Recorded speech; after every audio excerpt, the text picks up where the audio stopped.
to those. All right.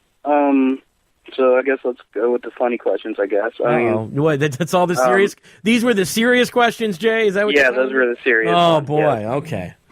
All right. Now, when you first started, who had a major influence on you and your comedy? As far as doing comedy? Well, when I was... for doing comedy, I've always been a big fan of, in terms of radio, Howard Stern was always a big influence on me. And I think you can hear it when I do the Funhouse and stuff, where, I break balls and stuff like that, always in a fun way. But I think Howard Stern, in terms of radio, in terms of stand-up, my favorite comedian was a guy named Robert Schimmel, who, I don't know how popular he is with the Juggalos, but Schimmel was a guy, again, that I saw. I probably heard him on Howard Stern the first time, but really made some of the funniest comedy CDs I've ever heard.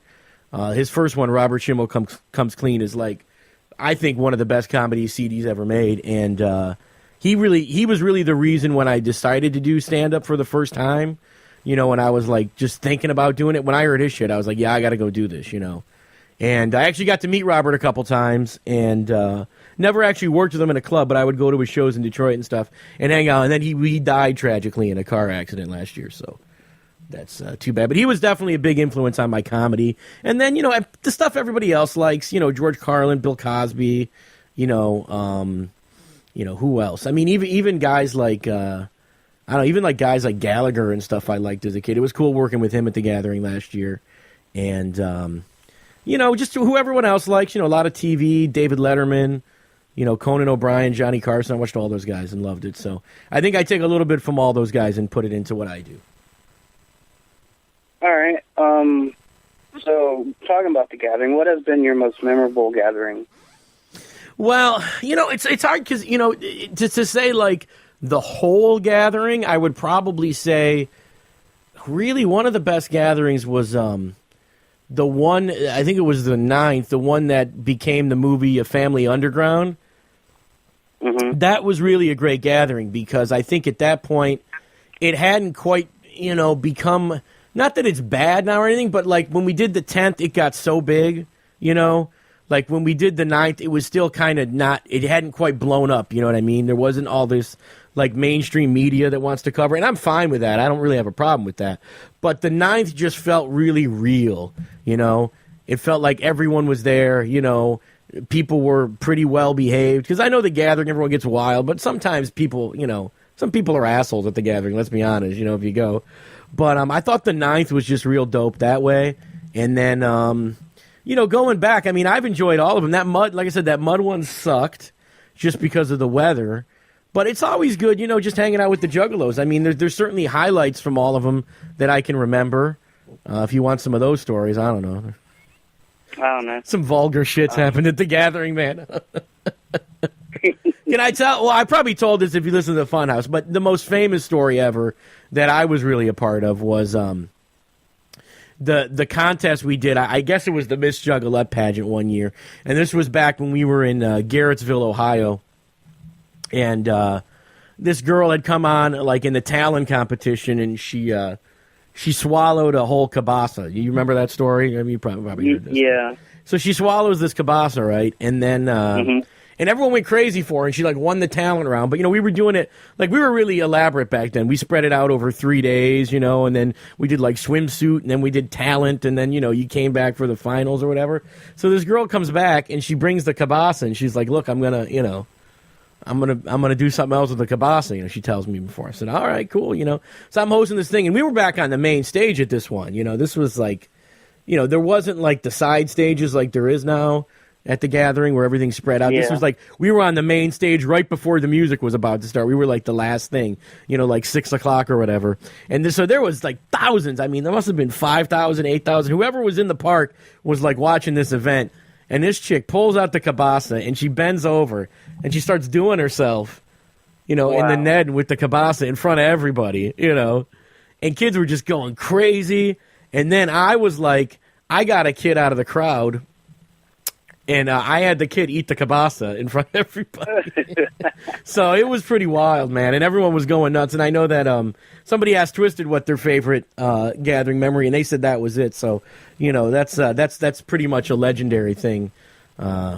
around these parts. I think that's the one everyone talks about as being like the wildest thing at the gathering. So, well, that's cool. All right, so how long does it take to put your makeup on? I mean, I know it takes like 20 minutes for Boondocks to do it and put his makeup on. I don't know. I've heard, 20 minutes would be good for me. I think, first of all, I think I'm known for having like the worst makeup. And it probably takes me longer to do than anybody because I'm just not good at it, man. And then certainly I don't do it as much as like, ICP would do it or ABK or one of these guys. But I just think there's an art to it that I really don't have down yet, So, I mean, I've certainly evolved the makeup over the years. It's changed in its look and its style. Now I've got a kind of a design down that I do all the time. But, yeah, it'll take me a good 20, 25 minutes, to put it together probably. And, sometimes I'm just doing it with, like, a little handheld mirror somewhere, like sitting on the floor or sitting on the ground at the gathering or something. So it's not always I don't always have optimum conditions to even do the makeup, So I wish I was good at doing it, but I'm not. So, but it's I hope people like the makeup. I don't know. I make an effort anyway. I think that should count for something. Yeah. Yeah. All right, so I guess the last question is, if you could have a one-night comedy show with three of who you think are the greatest comedians, who would they be? Three of the greatest comedians, jeez. Yeah, 3 or 5, whatever. Do they have to be alive, or can they be dead, or what do we want to do? They could be dead, alive. Well, like I said, Robert Schimmel was my all-time greatest comedian, and, 3 comedians. I don't even. Well, it doesn't even have to be 3. I mean, it could be more than 3. Right. Well, like I said, he's one of the greats. I've only heard tapes of him. I never really got to see him, but I heard that like Red Fox was a riot, and you can hear like his albums. I get they're probably on CD now. Red Fox from Sanford and Son, like he was real dirty and he was like this old man and stuff, and that always seems cool because like when you get old, you can still be dirty and stuff and be funny. So I think he'd be cool to actually see. Because I never saw him. And then, I don't know. I've never seen Don Rickles. I know I'm talking about old. No one even knows what the fuck I'm talking about. I've seen Don Rickles, but he's a hilarious insult comic. I'd probably take a little bit of influence from him as well. He'll just go out in the crowd and make fun of the people in the crowd, just bust everybody's balls and make fun of the fat guys and really, like, not politically correct and stuff. So he'd be good. And then, the newer guys, Chris Rock. It'd be cool to work with him or something, I'd love to see him, like, at the gathering. I don't know if that's going to happen, but, certainly he's, like, I think the modern-day, like, top guy right now, But I'm very picky. I don't like all comedians, All right. I think a lot of comedians suck, to be honest with you, so. Oh, yeah? And people probably think I suck, too, but that's just personal opinion, Yeah. People are entitled. Everybody's entitled to whatever they want.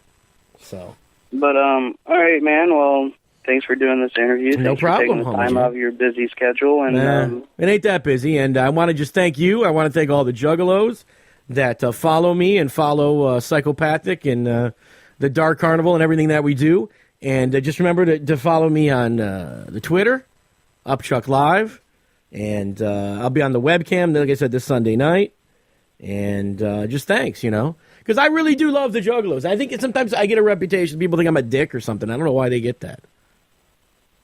Yeah, well, I don't think you're. You don't think I'm a dick? Nah. Nah, I love the Juggalos, man. I love hanging out in the crowd. We did the Hatchet Attack show.